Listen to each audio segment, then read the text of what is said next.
네, 안녕하십니까. 서울 잠실도장의 송정환 포정입니다. 오늘은 증산도 근본진리 인간관 세 번째 공부 시간입니다. 오늘 공부할 내용은 증산도 근본사상인 보은, 상생, 해원, 그리고 인존 및 천지일심에 대해서 알아보겠습니다. 첫 번째로 보은사상에 대해서 알아보도록 하겠습니다. 교재 99페이지입니다. 보은사상은 말 그대로 은혜를 갚는다는 것입니다. 상제님께서는 도전 2편 28장에서 일반 지덕을 필보하라는 말이 있으나 나는 반반 지은도 필보하라 하노라 라고 하셨습니다. 세상에서 한 그릇 밥을 얻어먹어도 반드시 그 은혜를 갚으라는 말이 있으나 상제님께서는 반 그릇의 반만 얻어먹어도 반드시 갚으라는 말씀입니다.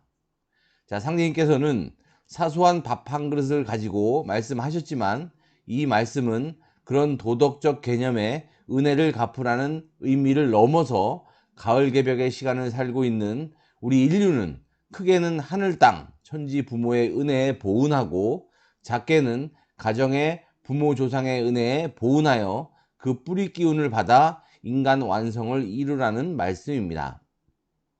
인간은 누구나 다양한 관계 속에서 끊임없이 은혜를 주고받으며 삶을 영위해 나갑니다. 인간과 인간, 인간과 자연, 인간과 신명, 나와 부모, 돌아가신 선령신, 이 관계들 속에서 받은 은혜들을 이제 갚아야 하는 가을 천지의 시간이 되었다는 것입니다. 그것이 바로 원시반본의 시작입니다. 자, 그리고 도전 6편 128장에서 도통천지보은이라는 말씀을 하셨습니다. 인간에게 있어서 궁극의 보은은 도통이라는 말씀입니다. 도통이라는 것이 무슨 보은인가 하는 생각이 드실 텐데요. 여기서 말씀하신 도통이란 가을 개벽기에 인간으로 오시는 상제님의 진리를 만나 인간 완성을 이루어 천지와 하나 된 인간이 되는 것입니다. 천지의 꿈, 하나님의 꿈인 후천 성경을 건설하는 일꾼이 되는 것, 그것이 바로 진정한 보은이며 인존태일이 되는 것이란 말씀입니다. 원시반본을 실현한 열매 맺은 인간인 것입니다. 또 상제님께서는 도전 2편 33장에서 선천 인간 중에 천지의 홍은을 갚은 사람이 없다라고 말씀하셨습니다. 역사 속에 수많은 위대한 성인과 영웅들이 있었지만 아직까지 천지의 은혜에 보은한 인물이 단 한 명도 없다는 말씀입니다. 왜 그럴까요? 아무리 튼실한 사과나무도 봄, 여름에는 사과가 달리질 않습니다.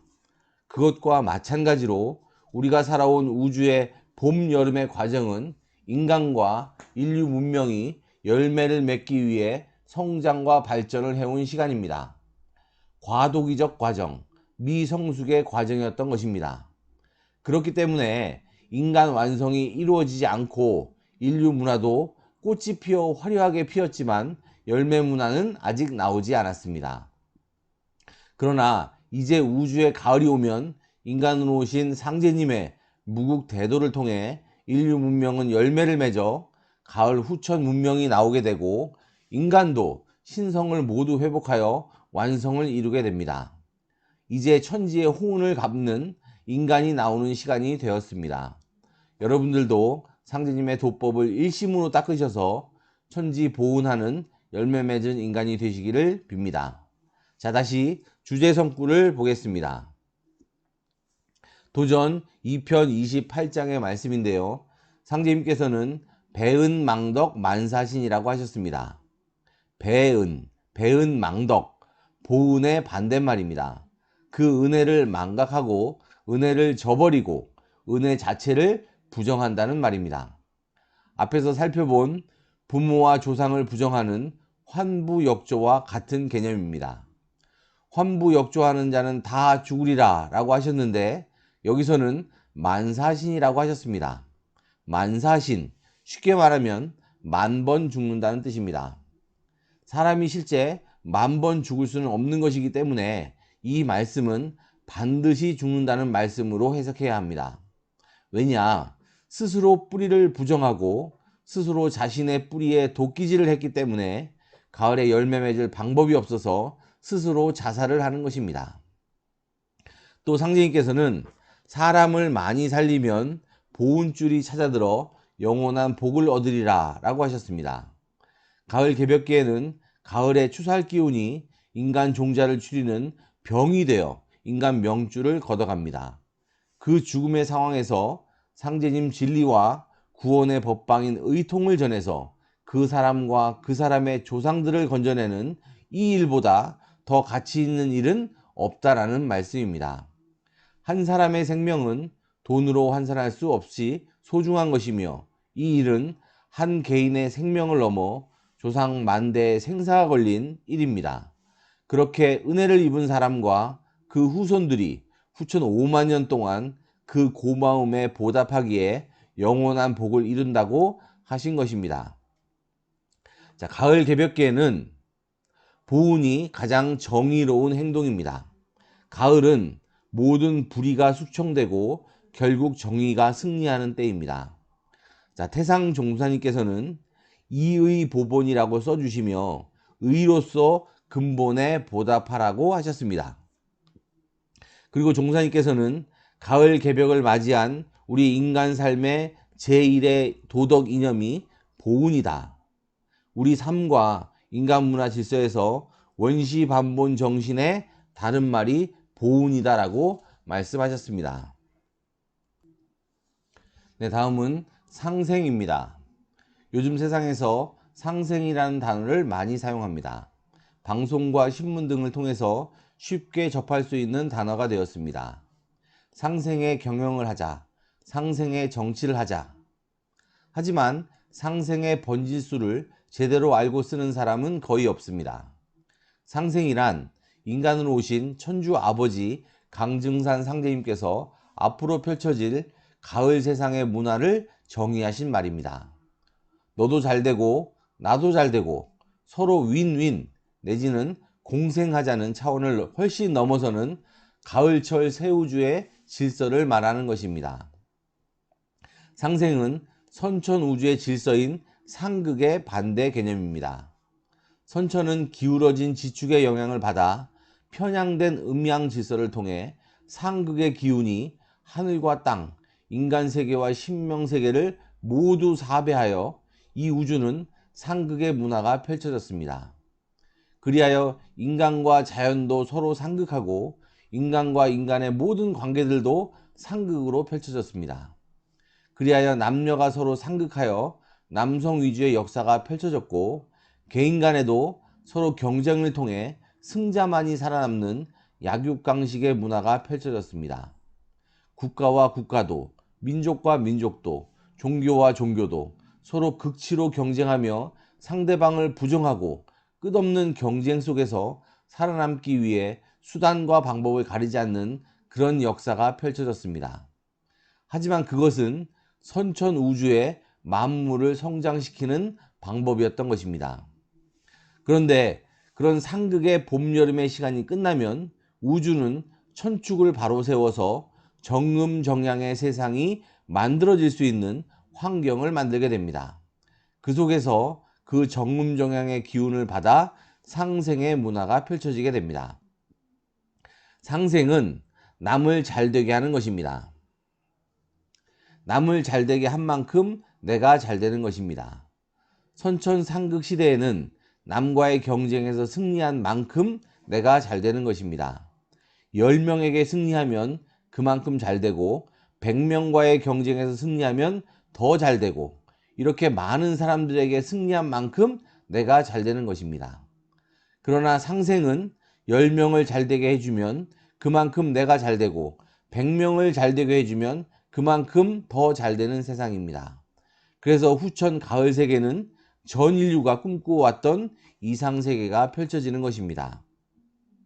이 가을 우주의 이상세계를 선천의 모든 종교들은 하나님의 왕국이다, 천국이다, 용화세계다, 대동세계다, 자신들만의 언어로 이야기하고 있었던 것입니다. 이런 상생의 가을 우주는 가을 개벽기를 맞아 인간으로 오시는 천주 하나님의 하나님, 상제님의 도법을 통해서만이 실현되는 것입니다. 자, 먼저 주제성구를 읽어보겠습니다. 나의 돈은 상생의 대돈이라. 선천에는 위무로서 승부를 삼아 부귀와 영화를 이 길에서 구하였나니 이것이 곧 상극의 유전이라. 선천은 힘 있는 자, 강한 자가 부귀와 영화를 누리는 세상이었습니다. 자, 내가 이제 후천을 개벽하고 상생의 운을 열어 선으로 살아가는 세상을 만들리라. 만국이 상생하고 남녀가 상생하며 윗사람과 아랫사람이 서로 화합하고 분수에 따라 자기의 도리에 충실하여 모든 덕이 근원으로 돌아가리니 대인대의의 세상이니라 라고 말씀하셨습니다. 또 2편 29장을 보면 이런 말씀이 있습니다. 우리 일은 남 잘되게 하는 공부이니 남이 잘되고 남은 것만 차지하여도 우리 일은 되느니라 라고 하셨습니다. 또 8편 117장을 보면 너희들은 손에 살릴 생자를 쥐고 다니니 득의 지추가 아니냐라고도 하셨습니다. 이 말씀은 굉장히 중요한 말씀으로 진정한 상생의 의미를 다시 한번 생각해 보게 합니다. 살릴 생자란 가을 개벽을 넘어설 수 있는 유일한 법방인 상제님의 진리를 손에 쥐고 있다는 말씀입니다. 그 진리를 전해줘서 한 사람의 생명, 아니 그 집안 혈통을 구원하는 것이 무엇과도 비교할 수 없는 진정한 상생이란 말씀입니다. 가을 우주의 질서인 상생을 몸소 실천하는 인간이기에 득의지추라고 하셨습니다. 득의지추, 가을의 뜻을 얻은 존재, 가을에 완성된 인간, 가을의 정신을 실천하는 살아있는 가을이란 말씀입니다. 기독교에서는 사랑을 이야기하고 불교에서는 자비를 이야기합니다. 유교에서는 어질인자를 이야기하죠. 수천 년간 각 문화권에서 주장하던 사랑과 자비와 어진 삶이 결국 가을 개벽기에 인류를 구원하는 상생의 도심으로 결실을 맺게 되는 것입니다. 종사님께서는 진정한 상생이란 선천 세상에서 비극의 근원이 된 모든 인간과 신명의 가슴속에 쌓인 원망을 씻어내는 해원의 과정을 거쳐야 비로소 이루어진다라고 하셨습니다. 해원을 전제하지 않는 상생은 있을 수 없다는 말씀입니다. 자, 그럼 해원에 대해서 알아보도록 하겠습니다. 교재 101페이지입니다. 해원은 말 그대로 원한을 푸는 것입니다. 해원을 공부하기 전에 인간에 대해 알아야 합니다. 인간은 우주의 음향적 존재로 눈에 보이는 육신만이 있는 것이 아니고 내 몸의 진정한 주인인 영혼이 있습니다.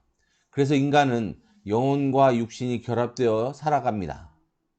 그런데 인간이 죽음의 경계를 맞게 되면 육신은 버리고 영혼만 천상으로 올라가 살게 됩니다. 자세한 내용은 다음 관법인 신관에서 공부하게 됩니다. 이 광대한 우주는 신명들이 살아가는 신의 세계입니다. 그런데 선천은 상극의 시대이기 때문에 인간으로 태어났다가 죽은 신명들이 제 뜻대로 행복을 구가하면서 살지 못하고 태어난 환경에 의해서 억압을 받고 고통받다가 죽어가거나 살면서 타의에 의해서 억울하게 죽어갔습니다. 예를 들면 여자로 태어나 한평생 남자 수발이나 들면서 살다가 결국 사람으로서 인격적인 정당한 대우를 받지 못하고 죽었다든지, 흑인으로 태어나 노예가 되어 한평생 일만 하다가 병들어 죽었다든지, 자신의 의지와 상관없이 전쟁터에 끌려나가 처자식을 놔두고 죽었다든지, 뭐 별의별 이유가 있겠지만 모두 너무 억울하고 원통하고 고통스럽고 한맺힌 상태에서 세상을 떠나게 되었습니다. 그래서 육신을 버린 영혼, 즉 신명은 그 죽을 때의 그 감정을 그대로 가지고 우주에 분노와 저주의 살기를 뿌리면서 살아가게 됩니다. 선천 5만 년이라는 시간이 흘러오면서 그 원한 맺힌 신명들이 점점 많아져 이제 우주를 가득 채우게 되었습니다. 이 원한 맺힌 신명들의 문제를 해소하지 않고는 후천 가을의 상생의 우주는 결코 열릴 수가 없습니다. 그런데 이 문제를 해결할 수 있는 분이 이 우주 천체권 내에서 유일하게 상제님 한 분입니다. 우주의 절대자 하나님이 아니고서는 이 신명들을 통제할 수 없기 때문입니다.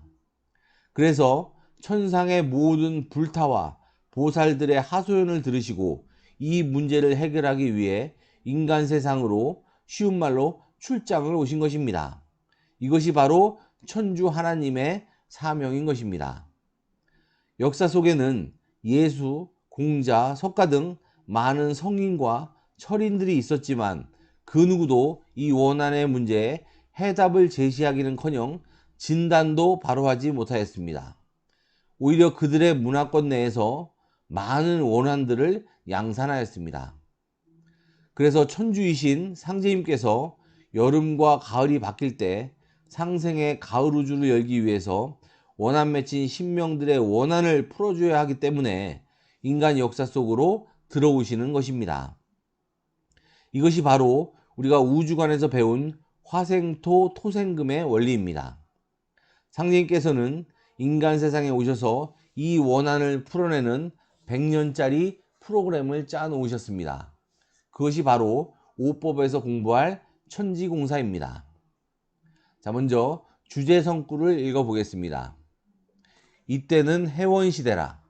이제 앞으로 모든 참혹한 일이 생기느니라.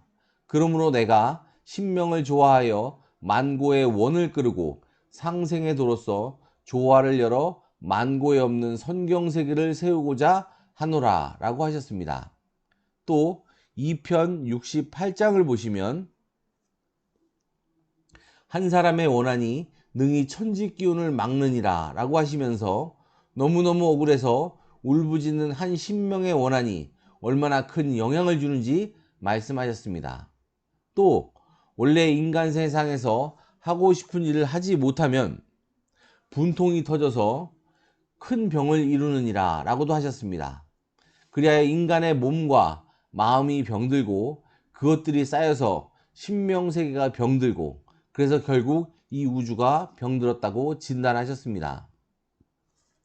자, 선천에는 상극의 이치가 인간과 사물을 맡았으므로 모든 인사가 도의에 어그러져서 원한이 맺히고 쌓여 삼계의 넘침에 마침내 살기가 터져나와 세상의 모든 참혹한 재앙을 일으키나니 그러므로 이제 천지도수를 뜯어고치고 신도를 바로잡아 만고의 원을 풀며 상생의 도로서 선경의 운수를 열고 조화 정부를 세워 함이 없는 다스림과 말없는 가르침으로 백성을 교화하여 세상을 고치리라 라고 하셨습니다. 자, 종사님께서는 해원은 본질적인 인간 생명의 문인 마음을 치유하는 길이다. 먼저 원한을 끌어줘야 한다. 해원은 인간이 살고 있는 사회, 역사, 문명과 자연까지 치유하는 생명의 도다. 이것은 너무도 강력하고 보편적인 구원의 도다. 이렇게 말씀하셨습니다. 선천 종교들은 단순히 어떤 신을 믿어서 구원을 받고 합니다. 그러나 이 우주에 나부끼고 있는 저 한맺힌 신명들의 한을 풀어내지 않고 어찌 구원이 될 수 있겠습니까? 구원을 받고 이 우주 어디에서 천국을 건설하고 살 수가 있겠습니까? 해원은 이 우주가 함께 기뻐하고 함께 행복을 구가하는 가을 우주 상생의 세상이 열리기 위한 절대적인 조건인 것입니다. 그리고 선천에 어떤 종교에서도 언급조차 하지 못한 차원이 다른 진리의 한 소식인 것입니다. 다음은 인존사상입니다. 증산도 진리의 궁극의 인간상은 인존입니다. 주제성구를 보시면 천존과 지존보다 인존이 크니 이제는 인존시대니라. 이제 인존시대를 당하여 사람이 천지대세를 바로 잡느니라 라고 하셨습니다. 이 말씀은 인간의 위격을 하늘과 땅을 비교하면서 대자연의 시간 법칙을 중심으로 말씀하신 것입니다. 하늘과 땅과 인간은 대우주 삼신의 자기 현현입니다. 대우주 조화 성령이 자신의 모습을 현실에 드러낸 것이 바로 하늘과 땅과 인간입니다. 그것을 천부경에서 천일, 지일, 태일이라고 했습니다. 그렇기 때문에 하늘과 땅과 인간은 똑같은 신성을 가지고 있습니다. 그래서 인간은 피조물이 아니고 영원히 죄의 굴레 속에 살아가는 그런 나약한 존재가 아닙니다. 말씀의 뜻을 좀 더 깊이 살펴보겠습니다. 하늘과 땅과 인간은 동일한 신성을 가지고 있지만 시간의 순환 법칙 속에서의 역할은 다릅니다. 우주의 봄철에는 만물을 낳아야 하기 때문에 생명 기운을 던져주는 하늘이 가장 중요한 역할을 하게 됩니다. 그래서 우주의 봄철은 천존시대입니다. 그리고 봄에 만물을 낳게 되면 우주의 여름 시간에는 그것을 기르게 됩니다. 만물을 기를 때는 땅의 역할이 가장 중요합니다. 어머니 지구의 품속에서 자라게 되는 것입니다.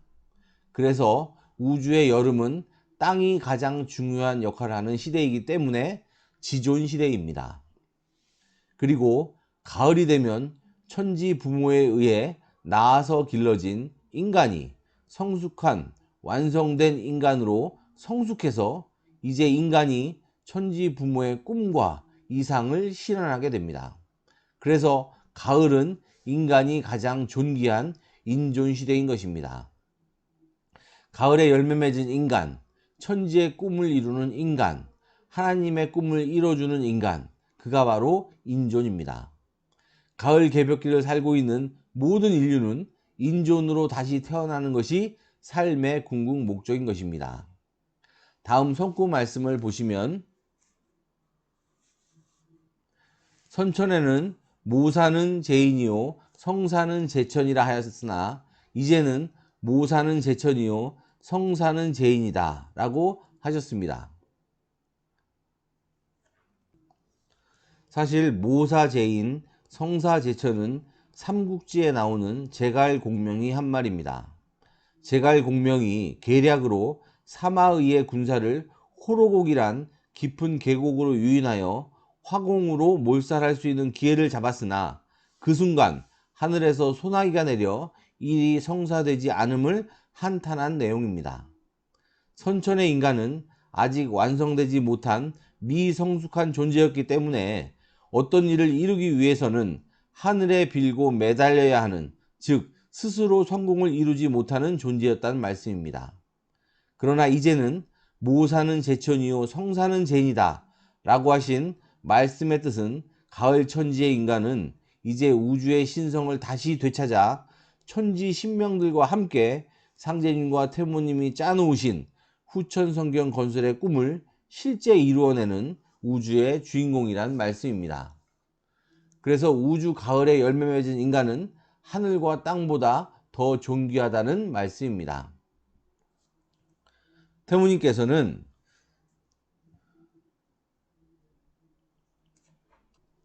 사람이 없으면 천지도 공각이요 1월도 무용이라고 하셨습니다. 열매 맺은 인간이 없으면 봄, 여름철의 우주 인간 농사도 다 헛농사가 되고 만다는 말씀입니다. 그러면 왜 우주는 다른 생명체도 많은데 왜 인간만이 우주의 꿈을 성취하는 인존이 될까요? 도전 2편 23장에서 상제님께서는 이렇게 말씀하셨습니다. 형어 천지하여 생인하나니 만물 지중에 유인이 최귀하니라. 하늘과 땅을 형상하여 사람이 생겨났나니 만물 가운데 오직 사람이 가장 존귀하니라. 사람만이 천지의 형상을 그대로 지니고 태어난 천지의 자식이자 천지의 분신이란 말씀입니다. 태상종사님께서는 오직 인간만이 우주의 오행정기를 모두 가지고 태어났다고도 말씀하셨습니다. 그럼 나머지 다른 생명들은 무엇일까요? 나머지는 모두 천지가 자신의 분신인 인간을 기르기 위해 필요에 의해서 기르는 존재인 것입니다. 결국 다 사람의 생활 문화에 필요해서 존재하는 것들이고 결국 사람의 입속으로 들어가는 것들입니다. 이제 인간은 하나님께 소원이나 빌고 매달려서 어리광 피는 존재가 아닙니다. 인간 완성을 이루어 성숙한 가을 열매인간으로 다시 태어나 우주의 꿈인 후천 성경을 건설하는 하나님과 같은 인간으로 다시 태어나야 합니다. 인조는 가을 개벽을 집행해야 하는 한민족의 9천년 역사 속에서는 태일과 홍익인간이란 이름으로 불려왔으며 우주의 신성을 회복한 대광명의 인간, 대한으로 불려왔습니다. 대한민국이란 국호는 가을 우주를 건설하는 열매 맺은 인간들이 사는 나라라는 뜻입니다. 자, 다음은 마지막으로 천지일심사상입니다. 증산도 진리에서 마음법의 결론은 일심입니다. 불교의 마음 공부와는 차원이 다릅니다. 인간의 마음의 본처는 천지의 마음입니다. 인간 내면에 들어와 있는 천지의 마음을 깨워서 그 마음과 하나 되는 것이 일심입니다. 그래서 증산도 마음법 공부는 천지일심 공부입니다. 나의 생명의 근원인 천지 부모와 하나 되는 마음 공부입니다. 천지일심을 득하기 위해서는 천지의 마음을 알아야 합니다. 어떻게 해야 천지 부모의 마음을 깨달을 수 있을까요? 천지 부모의 심법을 득할 수 있는 유일한 경전이 바로 증산도 도전입니다. 인간으로 오신 참 하나님이시자 미륵부처님이시자 옥황상제님이신 강증산 상제님과 인간과 천지신명의 어머니이신 태모 고수부님의 말씀이 수록된 경전입니다. 선천의 많은 문화권 속에 많은 경전들이 있습니다. 서양에는 성경이 있고 중동에는 코란이 있고 불가에도 많은 불경들이 있고 유가에도 많은 경전들이 있지만 모두 하나님의 말씀책이 아닙니다. 하나님이 보낸 성자들의 가르침일 뿐입니다. 하나님의 말씀을 직접 만나볼 수 있는 유일한 경전이 바로 증산도 도전입니다. 도전을 통해서만이 천지 부모의 신법을 득해서 천지일심을 가질 수 있습니다.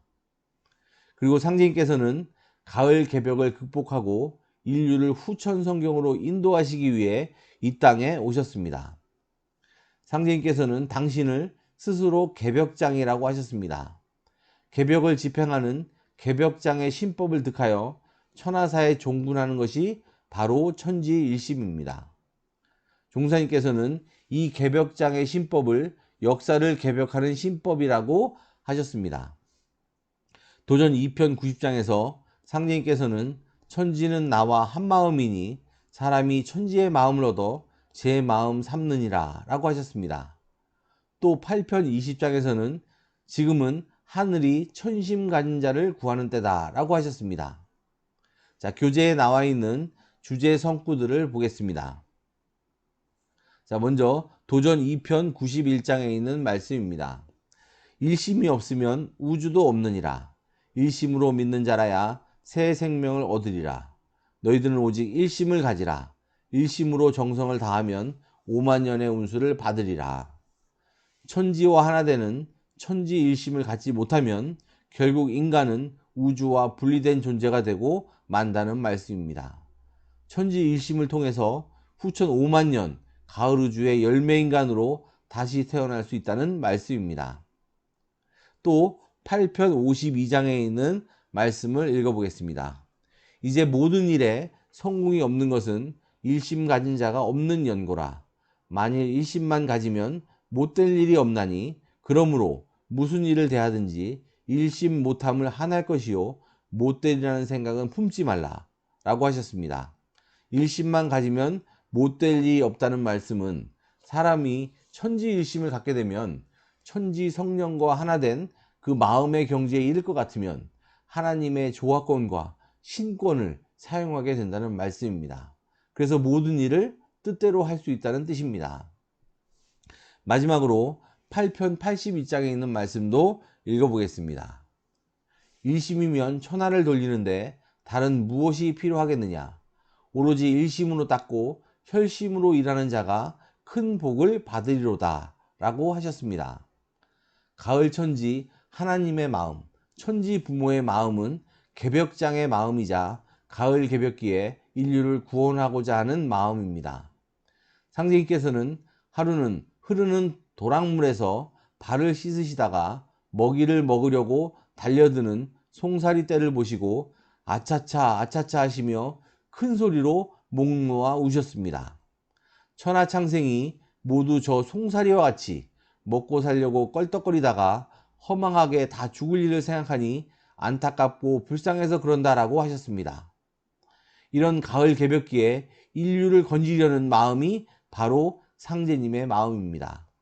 개벽장 하나님이신 상제님의 이런 마음을 내 마음으로 삼아 천하사의 혈심으로 참여하는 그 사람이 바로 진정한 상제님의 참 일꾼이요 천지일심을 득한 가을천지의 주인공인 것입니다. 자, 이렇게 천지일심 사상까지 알아보았습니다. 증산도 인간과는 가을 우주 열매 맺는 인간이 되는 길입니다. 상제님 진리를 생활 속에서 실천하는 도생님들이 되시기를 기원드립니다. 감사합니다.